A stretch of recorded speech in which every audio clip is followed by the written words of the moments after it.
Hey everyone, welcome back to our channel. ಇವತ್ತಿನ video ಒಳಗೆ ನಾವು ಸ್ವಲ್ಪ ಸೆಲ್ ಬಗ್ಗೆ ಬೇಸಿಕ್ ಇಂಟ್ರೊಡಕ್ಷನ್ನ ಡಿಸ್ಕಸ್ ಮಾಡೋಣ.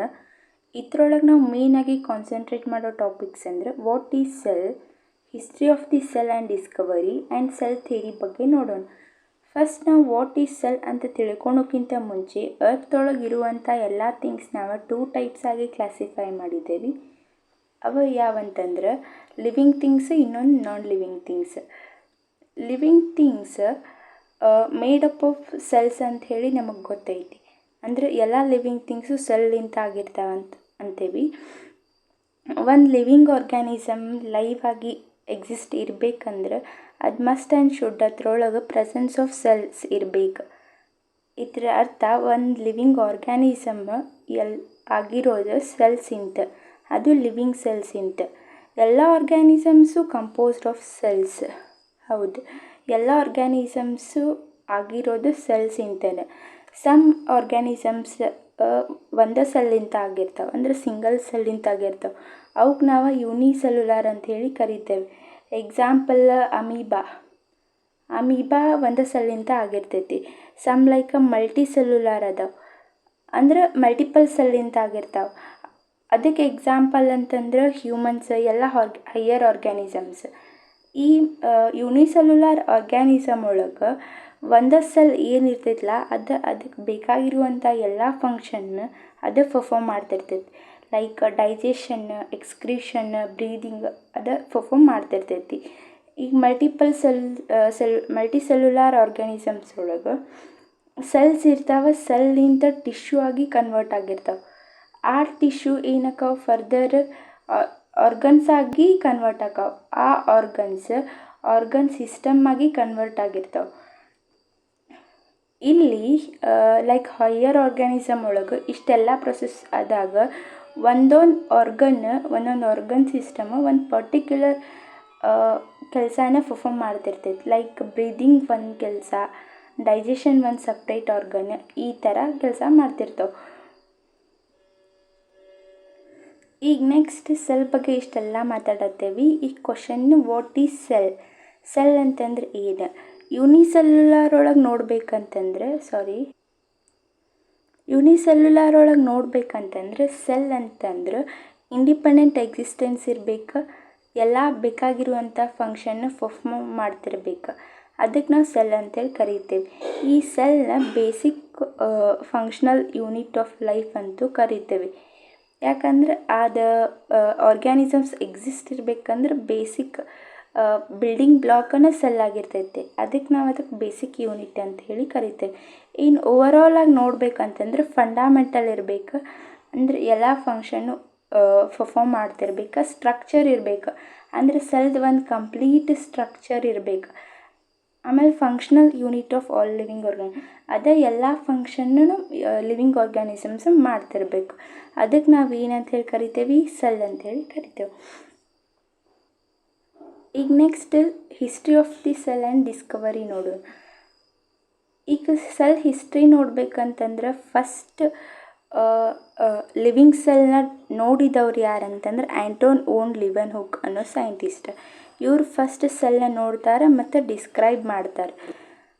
ಅವ್ರು ನೆಕ್ಸ್ಟ್ ರಾಬರ್ಟ್ ಬ್ರೌನ್ ಅನ್ನೋರು ಒಬ್ಬರು ಸೈಂಟಿಸ್ಟ್ ಬರ್ತಾರೆ. ಇವ್ರು ಏನು ಮಾಡ್ತಾರೆ ಅಂತಂದ್ರೆ ಸೆಲ್ ಒಳಗಿರುವಂಥ ನ್ಯೂಕ್ಲಿಯಸ್ನ ಡಿಸ್ಕವರ್ ಮಾಡ್ತಾರೆ.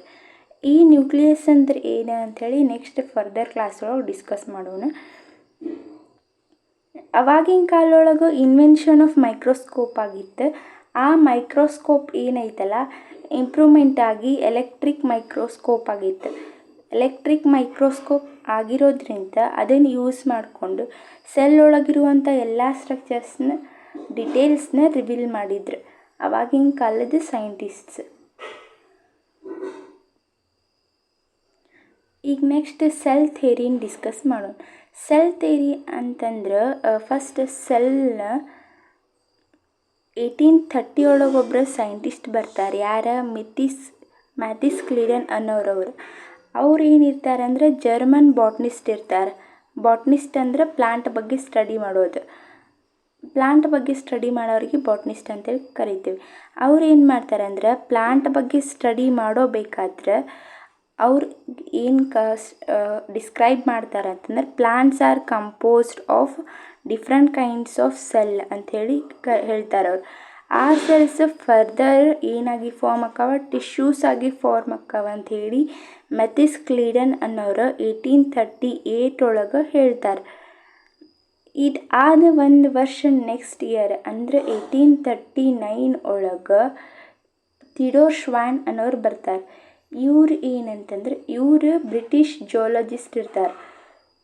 ಇವ್ರು ಬ್ರಿಟಿಷ್ ಜಿಯಾಲಜಿಸ್ಟ್ ಎನಿಮಲ್ ಬಗ್ಗೆ ಸ್ಟಡಿ ಮಾಡ್ತಾರೆ. ಜಿಯಾಲಜಿಸ್ಟ್ ಅಂದರೆ ಎನಿಮಲ್ ಬಗ್ಗೆ ಸ್ಟಡಿ ಮಾಡೋರು.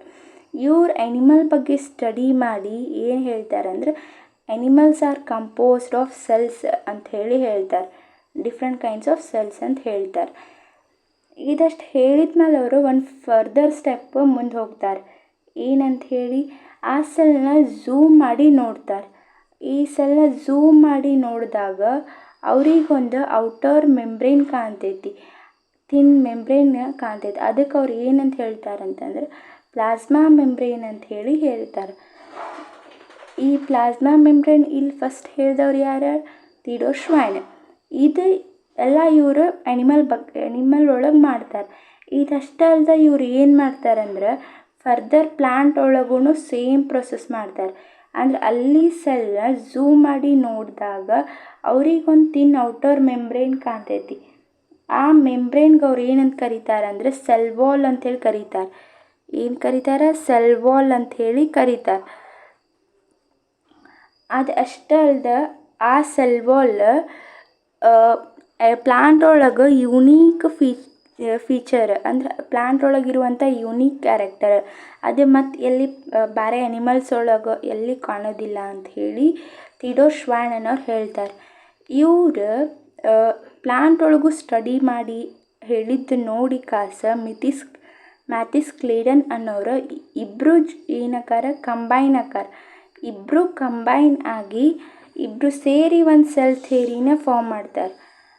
ಆ ಸೆಲ್ ಥಿಯರಿ ಮಾಡಿದಾಗ ಎಲ್ಲರಿಗೂ ಒಂದು ಕ್ವಶನ್ ಕಾಡ್ತೈತಿ. ಸೆಲ್ ಬಗ್ಗೆ ಇಷ್ಟೆಲ್ಲ ಹೇಳತ್ತಾರಲ್ಲ, ಸೆಲ್ ಹೆಂಗೆ ಫಾರ್ಮ್ ಆದ್ವು, ಹೌ ಸೆಲ್ಸ್ ಆರ್ ಫಾರ್ಮ್ಡ್ ಅಂತ ಹೇಳಿ ಕ್ವಶನ್ ಬರ್ತೈತಿ.